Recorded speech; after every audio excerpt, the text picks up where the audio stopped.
Oh, berarti Pak Ustadz tersebut sowan ke Habib, Ya, terus diberi nama Syekh Abdul Manaf, ya. gitu. Lah Habibnya inisialnya nggak tahu. Nggak tahu. Oh, gitu.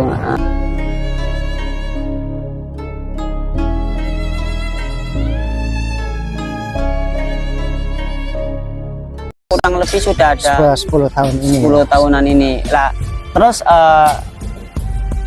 bahasannya ini awal mula berdiri ini siapa yang memperkasai? Memperkasa itu saudara Idrus Siddiq dengan saudara Warso Fakhrul Razi. Dari penuturan Idrus Siddiq itu menurut saya sebuah penuturan yang tidak bisa dibuktikan secara ilmiah. Karena Idrus Siddiq itu hanya melihat sinar biru yang memancar di atas tanah tersebut, kemudian didirikanlah sebuah makam.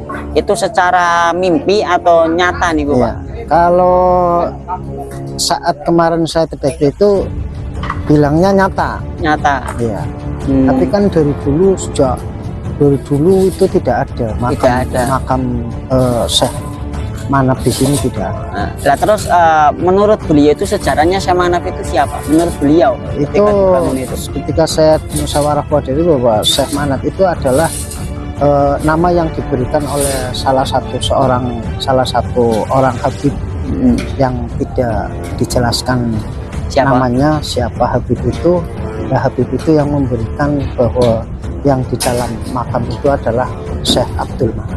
Oh, berarti Pak Ustadz tersebut sowan ke Habib, ya, terus diberi nama Syekh Abdul Manaf, ya, gitu. Lah Habibnya inisialnya nggak tahu. Nggak tahu. Oh, gitu.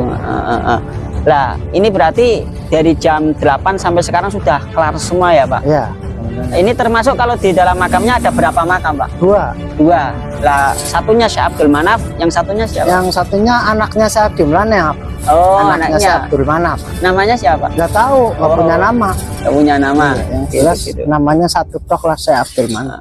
Terus dana pembangunan makam ini itu dari siapa? Saya tidak tahu berkaitan dengan dana yang dilaksanakan untuk pembangunan, saya tidak tahu. Tidak tahu. Tapi yang jelas ini pembongkaran di sini melalui prosedur yang sudah ada ya Pak, iya, dengan rembuk, dengan masyarakat di sini kayak gitu. Rembuk. Terus ketika pembongkaran di sini ada pro kontra nggak Pak? Nggak ada sama sekali. Masyarakat semuanya menyetujui. Iya. Alhamdulillah ya. Terus pesan-pesan Bapak Lurah untuk bagaimana kelanjutan ketika ada makam-makam palsu ataupun makam-makam yang tidak sesuai dengan kriteria atau biasanya ada makam yang diklaim kayak gitu, itu gimana Pak? Ya, saya mengharapkan bahwa khususnya di Ganasari setelah pembongkaran makam Syekh Abdul Manaf yang sebetulnya itu makam fiktif, saya mengayu dan di Ganasari itu tidak ada muncul makam-makam baru lagi. Karena saya berpendapat bahwa itu bisa menggagalkan akidah atau bisa ya katakanlah akidah generasi kita yang akan datang itu bisa tergores dengan adanya makam-makam sifatnya itu untuk mencari sesangsi, apalagi hal-hal yang berkaitan dengan finansial. Lah terkait ketika sudah berdiri pemakaman tersebut sejak 2004, apakah 2014 ya? Apakah banyak yang ziarah Pak? Tidak sih, tidak banyak. Cuman ada sekelompok yang sering melakukan tawasul. Cuman sejak 3 tahun ini sudah vakum. Ya. Terus pernah diadakan acara hall nggak Pak? Pernah, tapi kecil-kecilan. Iya. Dengan warga masyarakat sini? Oh enggak, sekelompok jamaah. Oh, sekelompok jamaah. Iya. Itu sekelompok jamaah itu majelis atau padepokan atau majelis ya? Majelis. Ya. Oke. Terus pendapat dari pemuka agama di sini, Ustadz, Kiai itu gimana Pak? Mengizinkan untuk dibongkar. Izin untuk dibongkar. Tadi ketika pembongkaran ada itu enggak Pak? Ada aparat pemerintah? Ada. Dari kecamatan, kemudian dari Polsek Pemalang, kemudian dari Koramil Pemalang. Teman-teman Laskar juga ada tadi? Teman-teman Laskar ya. oke. Sabilillah. Sabilillah. Ya ada Posko juga Sabilillah. kemudian teman-teman wartawan ada juga. Oh, teman-teman wartawan. Oke, terima kasih Pak wawancaranya. Semoga bermanfaat bagi teman-teman semua tentang bagaimana ketika ada pemakaman yang palsu atau pemakaman yang tidak sesuai bisa disterilkan ya Pak. Siap. Gitu. Bersama dengan Pak siapa Pak? Maknun. Pak Maknun Lurah Danasari. Jadi saya banyak kesalahan kehilafan, saya minta maaf sebesar-besarnya. Oke. Assalamualaikum warahmatullahi wabarakatuh. Waalaikumsalam.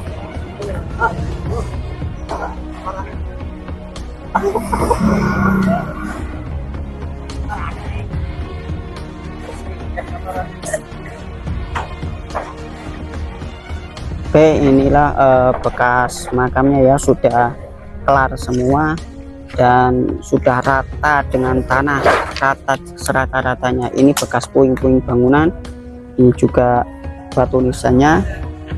Itu bapak-bapak yang bekerja semua ya, itu sudah selesai semua, sudah liren, sudah istirahat, dan tadi sudah banyak yang pulang dari perangkat, dari pemasyarakat dan lain sebagainya. Dan sampingnya juga ada masjid, dan di situ ada jalan raya, di situ ada tiang listrik. Pas ini sudah rata semua dan alhamdulillah. Oke. Bangunan masjidnya itu juga sangat mewah sekali ya.